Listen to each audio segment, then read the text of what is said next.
교회 좀 다녀봤다 싶으면 들어본 말 중에 부흥이라는 말이 있을 거예요. 이 말 들어봤다면 교회 좀 다녀본 거예요. 제가 어릴 때는 외부 강사님을 모시고 부흥회도 참 많이 했던 것 같고, 우리가 즐겨 부르는 찬양 중에 이 부흥을 주제로 한 찬양도 참 많아요. 개개인이나 교회나 할 것 없이 우리는 참 부흥을 갈망하고 이 부흥이라는 말을 참 좋아하는 것 같아요. 그런데 우리가 가진 성경에서는요, 이 부흥이라는 단어가 딱 한 번 등장을 하거든요. 하박국 3장 2절에 나와요.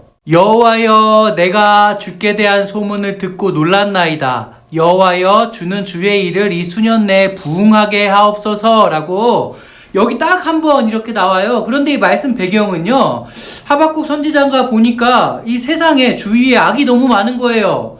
하박국서 1장에 보면 이 악들이 막 기록되어 있거든요. 그래서 하나님께 기도를 해요. 하나님, 왜 이 악을 방치하고 계세요? 그러니까 하나님이 이렇게 대답을 하세요. 안 그래도 바벨론을 들어서 그 악을 심판할 거야 라고 이렇게 말씀하시는 거예요.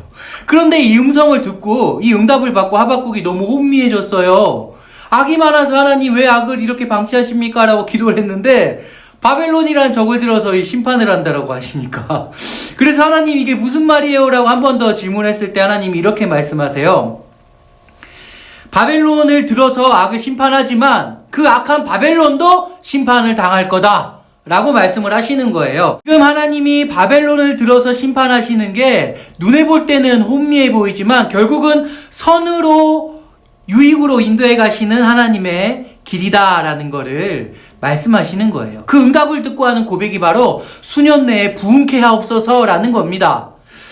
근데 이 말씀 처음으로 한번 보세요. 주께 대한 소문을 들었다 이렇게 얘기를 하는데, 이 소문이 세번역에 보면 명성으로 번역을 해요. 업적 이런 단어를 가진 건데, 하나님이 지금까지 인도하셨습니다. 그래서 인도하신 하나님을 신뢰합니다 라는 고백을 하고 나서요, 부흥케 하옵소서 이렇게 고백을 하고 있는 거예요. 여기서 주님이 한 가지를 알려주시죠.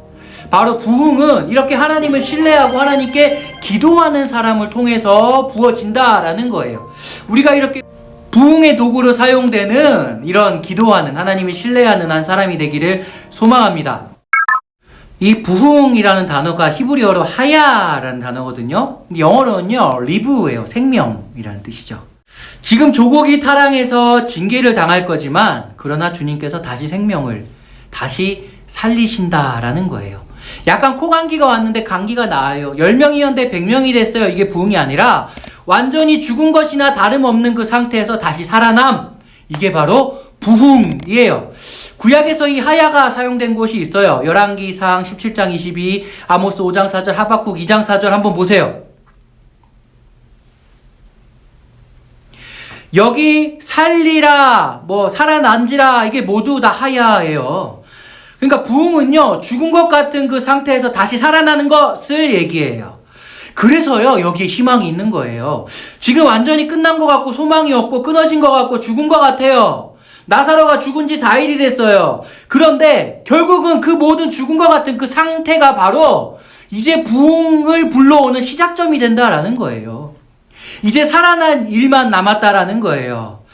예수님 제자들끼리 어부잖아요. 배를 타고 가다 광풍을 만나요. 그 어부 출신 제자들이 어찌할 수 없는 광풍을 만나요. 그런데 그때 예수님이 오셔서 그 파도를 잠잠케 해주세요. 근데 그걸 성경이 마태복음에서 뭐라고 기록하냐면, 그 시간을 밤 사경에 주님께서 오셨다고 얘기하거든요. 이 영적인 밤 사경, 우리 눈에 볼 때 칠흑 같은 어둠이고요. 모든 게 끝나고 할 수 없는 그 상태지만 주님이 오셔서 부흥케 하시는 그 시간이다라는 거예요. 그래서 영적인 밤 사경은 곧 살아나는 시작점이 된다라는 거예요. 그래서 하박국이 이렇게 고백을 해요. 하박국 3장 17절 18절 보세요. 너무 좋아하는 찬양이에요. 무화과 나뭇잎이 마르고, 말씀 한번 보세요. 비록 무화과 나무가 무성하지 못하며 포도나무에 열매가 없으며 감람나무에 소출이 없으며 밭에 먹을 것이 없으며 우리의 양이 없으며 외양간에 소가 없을지라도 나는 여호와로 말미암아 즐거워하며 나의 구원의 하나님으로 말미암아 기뻐하리로다 라고 고백을 하고 있습니다. 영적인 밤 사경이 돼서 더 이상 헤쳐나갈 길이 없어요. 그러나 그 영적인 밤 사경은 바로 부흥이 시작되는 시점이라는 거예요. 그 확신으로 고백을 해요. 나무에 열매가 열리지 않아요. 수입이 없어요. 밭에 먹을 게 없어요. 취업에 문이 닫혔어요. 외양간에 소가 없어요. 미래가 불투명해요. 직장에서 나가래요. 완전히 밤사경이 됐어요. 그러나 부흥케 하신 하나님으로 인해서 기뻐합니다. 살리시는 하나님으로 인해서 기뻐합니다. 라고 선포를 할 수 있어요. 지금 문제가 해결이 됐고요. 무리를 걸어가서 기뻐하는 게 아니에요. 지금 문제는 그대로 있고 상황은 그대로 여전히 아프지만요. 여전히 영적인 밤사경이지만 이런 고백이 우리도 터져 나오면 좋겠어요. 하얗게 하소서, 부흥케 하소서. 전염병으로 전 세계가 신음하고 있어요. 문 영혼들이 생명을 잃고 있는 소식이 이제는 몇십 명을 넘어서 막 몇백 명 인지 헤아려야 되는 그런 실정에 놓이게 됐어요. 학교들은 문을 닫고 있고요. 경제는 휘청대고 있고 연일 증시가 폭락했다는 소식이 들려요. 더군다나 마스크 대란으로 우리나라에서 막 다툼과 분노가 일어나는 뉴스도 들리고요. 전염될까봐 서로를 미워하면서 경계하는 이 관계의 단절까지 이어지고 있어요. 그뿐만이 아니라요. 교회는 더 심각해요. 느헤미야 연구원 김동춘 교수님이 이렇게 얘기를 해요.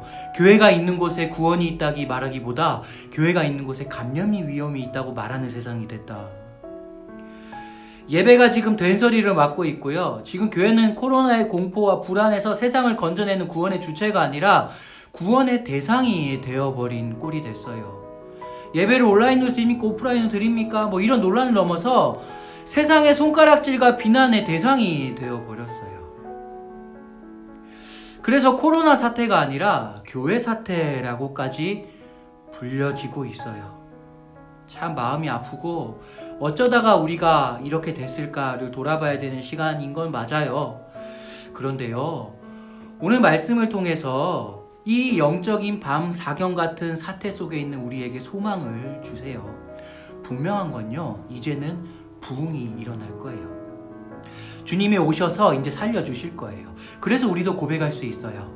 이런 사태에 놓여 있지만 난 여호와로 인해 기뻐하리로다.